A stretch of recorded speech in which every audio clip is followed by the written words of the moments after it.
آپ یقین کریں گے میرے بھائی، ایسے بھی کیس آئے ہیں، لڑکی مسلمان تھی، اس طریقے سے کسی کے جال میں پھنس گئی، اس نے اس کو ہوٹل پہ بلایا، زناکاری اور بدکاری کے لیے اس کے ساتھ تیار ہوا اور اس کا ویڈیو بنایا، اور زناکاری کے دوران اس لڑکی کی زبان سے اس نے اللہ کو گالیاں دلوائی ہیں، رسول کو گالیاں دلوائی ہیں، قرآن کو گالیاں دلوائی ہیں۔ ایسے بھی ویڈیوز آئے ہیں اور ایسے بھی کیس آئے ہیں میرے پیارے ساتھیوں۔ یہ حالات ہیں اس وقت ہماری قوم کے۔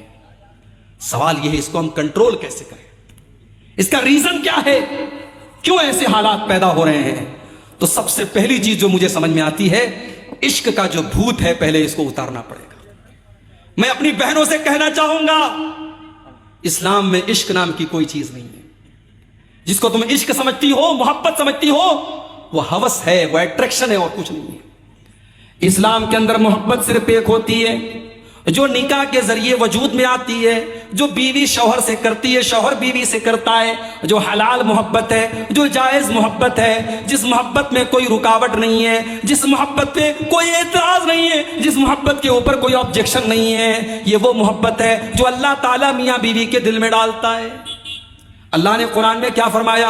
وَمِنْ آيَاتِهِ أَنْ خَلَقَ لَكُم مِّنْ أَنفُسِكُمْ أَزْوَاجًا لِتَسْكُنُوا إِلَيْهَا وَجَعَلَ بَيْنَكُم مَّوَدَّةً وَرَحْمَةً۔ اے میرے بندو، اللہ تعالیٰ کی بہت بڑی نشانی یہ بھی ہے کہ اس نے تمہارے لیے تمہاری بیویوں کو بنایا جن سے تمہیں سکون حاصل ہوتا ہے، اور اللہ تعالیٰ نے میاں بیوی، شوہر اور بیوی کے دل میں ایک دوسرے کی محبت پیدا کر دی اور رحمت پیدا کر دی۔ یہ سچی محبت ہوتی ہے جو اللہ تعالیٰ نکاح کے ذریعے پیدا کرتا ہے۔ میری بہنوں، آپ اپنی شادی کا ویٹ کیجئے، اپنے نکاح کا انتظار کیجئے، کوشش کیجئے، والدین کو سمجھائیے دیندار لڑکے سے آپ کا نکاح کریں، اور وہاں اس انسان سے جو آپ کا ہونے والا شوہر ہے اس سے آپ جی بھر کے محبت کیجئے، عشق اور محبت کے بخار سے آپ باہر نکلیں۔ اپنے نوجوانوں سے بھی کہنا چاہوں گا، یہ جو فیشن چلا ہے، ایک لڑکی کی کئی گرل فرینڈز ہوتی ہیں اور اس کو ایک فیشن بنا لیا گیا، میرے بھائی یہ زناکاری کا راستہ ہے، یہ بدکاری کا راستہ ہے۔ ہو سکتا ہے تمہیں اس بات پر یقین ہو کہ نہیں مولوی صاحب، ہم تو صرف بات کرتے ہیں، انجوائے کرتے ہیں، اس سے آگے کچھ نہیں کرتے۔ اس بات کی کوئی گارنٹی نہیں ہے، اس بات کی کوئی گارنٹی نہیں ہے کہ جس لڑکی سے آپ آج موبائل پر بات کرتے ہیں کل آپ اس سے ملیں گے نہیں، اور اس بات کی کوئی گارنٹی نہیں ہے کہ کل آپ جب اس سے ملیں گے تو ہر حد پار نہیں کر جائیں گے، اس بات کی کوئی گارنٹی نہیں ہے۔ اللہ کے نبی کہتے ہیں جب ایک مرد اور ایک عورت اکیلے میں ہوتے ہیں تو تیسرا وہاں شیطان ہوتا ہے، چاہے وہ مرد اپنے دور کا سب سے بڑا عالم ہو، وہ لڑکی اپنے دور کی سب سے بڑی متقی لڑکی ہو، اگر ایک مرد اور ایک عورت اکیلے میں ہیں تو تیسرا شیطان ہے۔ واٹس ایپ پر آپ کسی لڑکی سے چیٹنگ کر رہے ہیں، وہاں بھی تیسرا شیطان ہے۔ فیس بک کے میسنجر پر آپ کسی عورت سے بات کر رہے ہیں، وہاں پر بھی تیسرا شیطان ہے۔ میری بہنوں، کوئی بھائی نہیں ہوتا، فیس بک پر بھائی بن کے چلے آتے ہیں۔ میری بہن کیا کر رہی ہیں آپ؟ اسلامی بہن کیا کر رہی ہیں آپ؟ ارے اسلام کے اندر کوئی اسلامی بہن کا کانسیپٹ نہیں ہے۔ فیس بک پر کوئی اپنا بھائی آپ کو بنا لے تو آپ اس کو بھائی مت سمجھیے۔ اسلام کے اندر بھائی صرف دو بھائی ہوتا ہے، ایک سگا بھائی ہوتا ہے اور ایک دودھ پینے والا رضائی بھائی ہوتا ہے۔ اسلام میں تیسرا کوئی بھائی نہیں۔ ارے اسلام تو وہ مذہب ہے جو خالہ کی لڑکی، ماموں کی لڑکی، چاچا کی لڑکی، پھوپھی کی لڑکی، ان کو بھی اسلام یہ کہتا ہے تمہاری بہن نہیں ہے اور تم ان کے بھائی نہیں ہو۔ ماموں کی لڑکی سے شادی ہو سکتی ہے، خالہ کی لڑکی سے شادی ہو سکتی ہے، پھوپھی کی لڑکی سے شادی ہو سکتی ہے، یہ سب غیر محرم ہے تمہارے لیے۔ اس لیے اپنی لڑکیوں کو جب وہ جوان ہو جائیں ان کو سمجھاؤ کہ دیکھو خالہ کے لڑکے سے زیادہ فرینک مت ہونا، ماموں کے لڑکے سے زیادہ فرینک مت ہونا، چاچا کے لڑکے سے زیادہ ہنسی مذاق مت کرنا، تم جوان ہو چکی ہو، اس سے پردہ کرنا ہے تمہیں، وہ تمہارے لیے غیر محرم ہے۔ یہ تعلیم اپنی قوم کی بیٹیوں کو دو میرے بھائیوں۔ اسلام بڑا سخت ہے اس معاملے میں۔ آج افسوس ہوتا ہے کتنے گھروں میں جوائنٹ فیملی سسٹم ہے، بھابھی اسی کمرے میں رہتی ہے، دیور آتا ہے اکیلے میں بھابھی کے ساتھ ہنسی مذاق کرتا ہے، اور ہمارے انڈیا میں ایک کانسیپٹ ہے کہ صاحب بھابھی جو ہے وہ ماں کے سامان ہوتی ہے۔ یہ اسلام کا کلچر نہیں ہے کہ بھابھی ماں کے سامان ہوتی ہے۔ اسلام کا کانسیپٹ یہ ہے کہ دیور اور جیٹ اپنی بھابھی کے لیے موت ہے۔ اگر آپ کے گھر میں جوائنٹ فیملی سسٹم بھی ہے تو ایسا ماحول پیدا کیجئے۔ میری بہنوں، میری ماؤں، اگر آپ کسی کی بھابھی ہیں اور آپ کا کوئی دیور ہے اور دیور جوان ہے تو ایک لمٹ رکھیے بیچ میں۔ ایک لمٹ رکھیے، اس کو کراس مت کرنے دیجئے. اپنے دیور کو ہنسی مذاق کی ایک سیما بنائیے، بات چیت کی ایک حد بنائیے. اس کو اپنے کمرے میں اکیلے میں انٹری کرنے مت دیجئے. اس کو سمجھا دیجئے، بتا دیجئے کہ تو میرے لیے غیر محرم ہے، تیرا مجھ سے اس طریقے سے بات کرنا مناسب نہیں. آج کتنی بھابیاں ہیں دیور کے سامنے جیسے تیسے کپڑا پہن کے بیٹھی ہیں. ارے اسلام تو وہ دین ہے، اپنے سگے بیٹے کے سامنے بھی ماں کو اس بات کی اجازت نہیں ہے کہ اپنا دوپٹہ جیسے چاہے ویسے رکھ لے. اپنی بھائی کے سامنے بہن کو اجازت نہیں ہے کہ بغیر دوپٹے کے رہے. اللہ نے قرآن میں اپنے محرم رشتہ داروں کے سامنے بھی دوپٹہ رکھنے کا حکم دیا. اللہ نے فرمایا وَلَا يَضْرِبْنَ بِأَرْجُلِهِنَّ لِيُعْلَمَ مَا يُخْفِينَ مِنْ زِينَتِهِنَّ. اے مسلمان عورتوں وَلْيَضْرِبْنَ بِخُمُرِهِنَّ عَلَىٰ جُيُوبِهِنَّ، اپنے بیٹے کے سامنے، اپنے باپ کے سامنے، اپنے سسر کے سامنے، اپنے بھائی کے سامنے، اپنے بھانجے کے سامنے، اپنے بھتیجے کے سامنے بھی اپنا دوپٹہ ہمیشہ اپنے سینے پر رکھا کرو. تمہارا دوپٹہ تمہارے گریبان پر ہونا چاہیے. یہ نہ ہو کہ جہاں تہاں تم اپنا دوپٹہ رکھ لو. اسلام نے، قرآن نے دوپٹہ رکھنے کا طریقہ بھی قرآن کے اندر بتایا ہے. او میری پیاری ماں بہنوں، کتنی عورتیں شوہر سے کبھی ڈھنگ سے بات نہیں کرتی ہیں، لیکن وہی جب موبائل پر ریچارج کروانے دکان پہ جاتی ہیں بڑے پیار سے بات کرتی ہیں. مارکیٹ میں سامان لینے جاتی ہیں دکاندار سے بڑے پیار سے بات کرتی ہیں. شوہر سے ہمیشہ بدتمیزی سے بات کی، شوہر کو کبھی محبت سے پیار سے مخاطب نہیں کیا، اور باہر والوں کو بڑے پیار سے باتیں کیا کرتی ہیں. او میری پیاری ماں بہنوں، ایک غیر محرم مرد سے ایک مسلمان عورت کو اگر بات کرنا پڑ جائے تو قرآن میں اس کا بھی طریقہ بتایا گیا.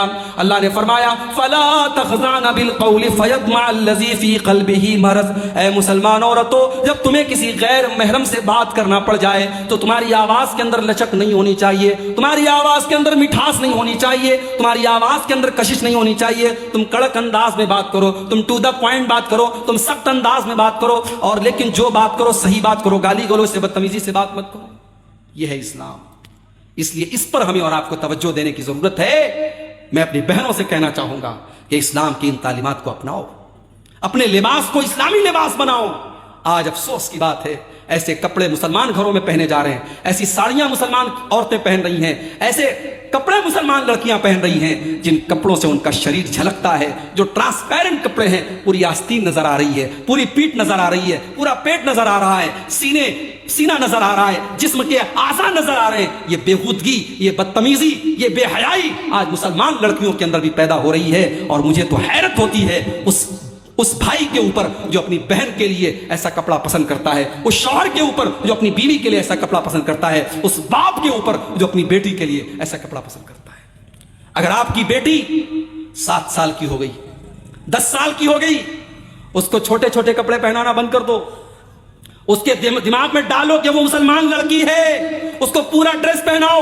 جب وہ گھر سے نکلے تو پورے کپڑے میں نکلے، تاکہ جب وہ 18 سال کی ہو جائے، 20 سال کی ہو جائے، تب اس کو یہ سمجھ میں آ جائے کہ مجھے کیا پہننا ہے. اس کی ٹریننگ میرے پیارے بھائیو 8 اور 10 سال کی عمر سے آپ کو کرنا ہے. اگر آپ نے 8-10 سال کی عمر میں اس کو چھوٹے چھوٹے کپڑے پہنائے تو 18 سال کی ہونے کے بعد بھی وہ چھوٹے کپڑے ہی پہنے گی.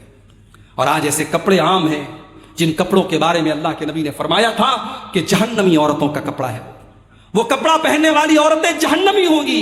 وَنِسَاءٌ كَاسِيَاتٌ عَارِيَاتٌ مُمِيلَاتٌ مَائِلَاتٌ. ایسی عورتیں جہنم میں جائیں گی جو کپڑا پہننے کے باوجود ننگی ہوں گی، جو دوسروں کو اپنی طرف آکرشت کریں گی اور خود ان کی طرف مائل ہوں گی. رؤوسهن كأسنمة البخت المائلة. اور ان کے ہیئر اسٹائل کا حال یہ ہوگا جیسے اونٹ کا کوہان ہوتا ہے. لا يدخلن الجنہ. ایسی عورتیں جنت میں نہیں جائیں گی، اور جنت میں جانا تو بہت دور کی بات ہے. ولا يجدن ريحها. وہ جنت کی خوشبو بھی نہیں پائیں گی. اس لیے مسلمان عورت کا لباس صحیح ہونا چاہیے. ٹھیک ہے آپ کے بنگال میں اور بہار میں ساڑیاں پہنی جاتی ہیں، ساڑی بھی اگر آپ اچھے طریقے سے پہنے تو پورے جسم کو ڈھانکنے والی ساڑی بھی ہوتی ہے. لیکن گھر کے باہر جب نکلے تو صرف ساڑی میں نہ نکلے، مکمل سر سے پیر تک پردے میں نکلے. اور گھر کے اندر بھی اگر ہے تو ایسا کپڑا پہنے جس سے پورا شریر اس کا ڈھکا ہو. ایسا کپڑا پہننے کی اجازت نہیں ہے جس سے اس کا شریر نظر آئے. اپنے باپ کے ہی سامنے کیوں نہ ہو، اپنے بھائی کے سامنے ہی کیوں نہ ہو.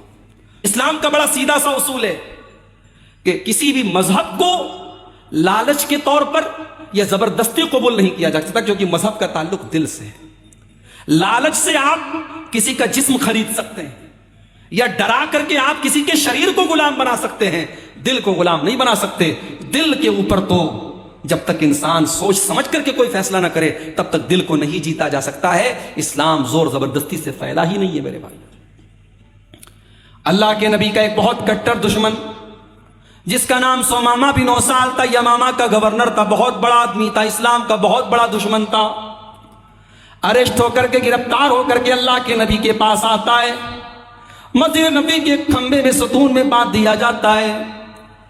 اس کو دونوں ٹائم کھانا بھی دیا جا رہا ہے، کوئی ٹارچر بھی نہیں کیا جا رہا ہے، کوئی سزا بھی نہیں دی جا رہی ہے. اللہ کے نبی کا گزر اس کے پاس سے ہوتا ہے. اللہ کے نبی پوچھتے ماں اندکا یا سمامہ، اے سمامہ تیرا کیا حال ہے؟ سمامہ کہتا اندی خیر، میرا حال اچھا ہے. اے محمد میرا حال اچھا ہے. ان تقتل تقتل ذا من وان تنعم تنعم لا شاکرین. اے محمد اگر آپ مجھے قتل کروا دیں گے میں آپ کا کٹر دشمن ہوں، اور دشمنوں کو تو قتل کروا ہی دیا جاتا ہے، اور اگر آپ مجھے چھوڑ دیں گے تو میں آپ کا احسان مانوں گا، میں آپ کا شکر گزار بن جاؤں گا. آپ کے سامنے دونوں آپشن ہیں. پیارے نبی نے کوئی جواب نہیں دیا، چلے گئے. پھر تینوں ٹائم کھانا دیا جا رہا ہے، کوئی ٹارچر نہیں، کوئی تکلیف نہیں، کوئی ستانے والا عمل نہیں. پھر ایک مرتبہ اللہ کے نبی کا گزر ہوتا ہے. پھر وہی سوال کرتے ماں عندک یا سمامہ، اے سمامہ کیا حال ہے؟ سمامہ کا وہی جواب، حال تو اچھا ہے، چھوڑ دیں گے آپ کا احسان مانوں گا، قتل کر دیں گے تو آپ کا دشمن ہو، قتل کرنے کے لائق. 3 دن تک لگاتار ایسا ہوتا ہے. تینوں دن سیم سوال سیم جواب، اور اللہ کے نبی مسکرا کے آگے بڑھ جاتے ہیں. تیسرے دن جب اللہ کے نبی آتے ہیں اور سمامہ یہی جواب دیتا ہے، آپ اپنے صحابہ سے کہتے ہیں اطلقوا سمامہ، سمامہ کو آزاد کر دو، چھوڑ دو. سمامہ کی ہاتھ اور پیر کی رسیوں کو کھول دیا گیا. سمامہ کہتا ہے جب مجھے آزاد کیا گیا میں سامنے کی طرف جا رہا ہوں لیکن دل میرا پیچھے محمد رسول اللہ کی طرف جا رہا ہے.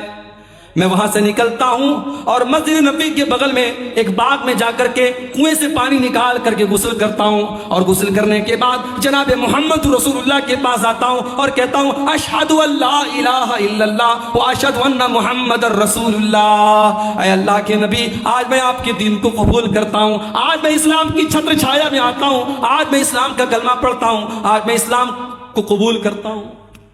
اے اللہ کے نبی آج تک اگر سب سے زیادہ کسی چہرے سے نفرت تھی تو آپ سے تھی، لیکن آج سب سے زیادہ کسی چہرے سے محبت ہے تو آپ کے چہرے سے محبت.